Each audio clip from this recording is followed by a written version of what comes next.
एक ऐसा आरोप जो हमेशा से बीजेपी पे लगाया जाता है कि बीजेपी पार्टी तोड़ती है और बीजेपी के इस आरोप के ऊपर अब जेडीयू भी खुल के बोलने लगा है। क्या बोला है जेडीयू ने और कैसे लगा है एक बार फिर से बीजेपी के ऊपर यह आरोप कि वो पार्टी तोड़ती है, इसके बारे में पूरी जानकारी हम आपको देने वाले हैं। लेकिन उससे पहले मेरा नाम है रजत और आप देख रहे हैं जनता जंक्शन। मैं आपको बता दूं कि राजस्थान में बैठे कांग्रेस के कद्दावर नेता ने यह बयान दे डाला कि बीजेपी पार्टी तोड़ती है। उसके बाद इधर बिहार में सियासत गर्मा गई। वजह यह था कि लोकसभा स्पीकर का चुनाव होने वाला है, जिसको लेके सभी पार्टियां ये चाहती हैं कि उनके स्पीकर हों, और इसको लेके कांग्रेस के इस कद्दावर नेता ने कह दिया कि लोकसभा स्पीकर का पद या तो जेडीयू के पास होना चाहिए या फिर टीडीपी के पास होना चाहिए, क्योंकि अगर बीजेपी के पास ये पद होगा तो उसका ये दुरुपयोग करने वाला है। और ये नेता और कोई नहीं, राजस्थान के पूर्व मुख्यमंत्री अशोक गहलोत हैं।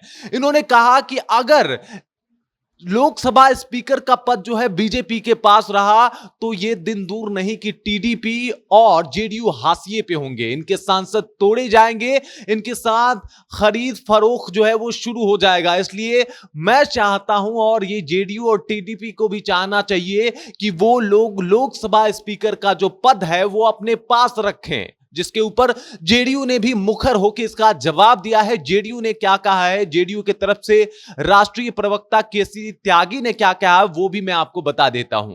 केसी त्यागी ने कहा है कि ऐसा बिल्कुल भी नहीं है। मैं मानता हूं कि जो सबसे बड़ा दल होता है उसी का स्पीकर होना चाहिए, और इस एनडीए गठबंधन में बीजेपी सबसे बड़ा दल है। अगर बीजेपी सबसे बड़ा दल है तो उसका स्पीकर होना लाजमी है। इसमें ज्यादा सोचने और समझने की क्या बात है। लेकिन जहां तक आप ये बीजेपी पे आरोप लगा रहे हैं कि बीजेपी पार्टियां तोड़ती हैं, तो मैं नहीं मानता इस बात को। बीजेपी बिल्कुल पार्टी नहीं तोड़ती। हम लोग 35 सालों से एक दूसरे के साथ हैं, लेकिन कभी भी किसी भी मौके पे ऐसा नहीं लगा कि बीजेपी जो है वो पार्टी तोड़ देती है, जिसको लेके सीधे तौर पे इन्होंने अशोक गहलोत, जो कि राजस्थान के पूर्व मुख्यमंत्री हैं और साथ ही साथ कांग्रेस के बहुत कद्दावर नेता माने जाते हैं, उनको उन्हें सीधे तौर पे चिताया भी है और जवाब भी दिया है कि भाई ये हमारा इंटरनल मैटर है, हम इसे आपस में मिलकर सुलझा देंगे। हमें किसी का भी न सपोर्ट चाहिए, न किसी का दावा चाहिए, ना ही किसी का ये सहानुभूति चाहिए। जो आप ये सहानुभूति दिखा रहे हैं, जो ये आप बता रहे हैं कि भाई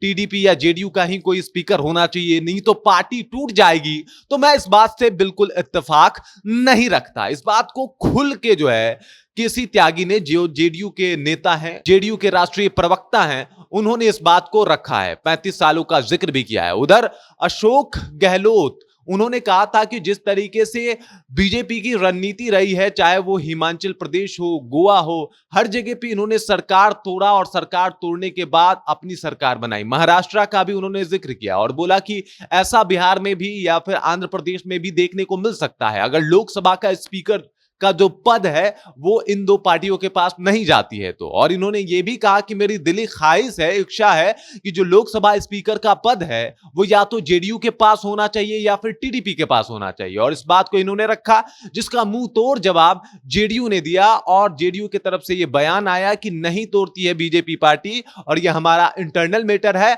हम लोग आपस में मिलकर सुलझा देंगे। मैं आपको यह भी बता दूं कि मोदी के कैबिनेट के गठन होने के बाद लगातार इस बात की चर्चा तेज हो गई थी कि आखिर लोकसभा का स्पीकर कौन बनेगा या फिर किस पार्टी से बनेगा। लेकिन जब केसी त्यागी का यह बयान सामने आता है कि बीजेपी सबसे बड़ी पार्टी है एनडीए घटक दल की और उसी का कहीं ना कहीं लोकसभा स्पीकर बनना चाहिए, तो अब सब कुछ क्लियर होता हुआ दिखाई दे रहा है। सब कुछ स्पष्ट हो चुका है कि कहीं ना कहीं बीजेपी के ही तरफ से लोकसभा स्पीकर का चुनाव 26 जून को होने वाला है। संसद का पहला सत्र शुरू होगा 24 जून को। 26 जून को लोकसभा स्पीकर का चुनाव होगा और उम्मीद है बीजेपी का ही कोई सांसद या नेता आपको देखने को मिल जाए जो लोकसभा स्पीकर का शपथ ले रहा होगा। बाकी इसके ऊपर, इस खबर के ऊपर आप क्या सोचते हैं, आपका क्या कहना है, कृपया कमेंट सेक्शन में जाइए और कमेंट करके अपना विचार हमारे साथ जरूर साझा कीजिए। आप देख रहे हैं जनता जंक्शन और मेरा नाम रजत है।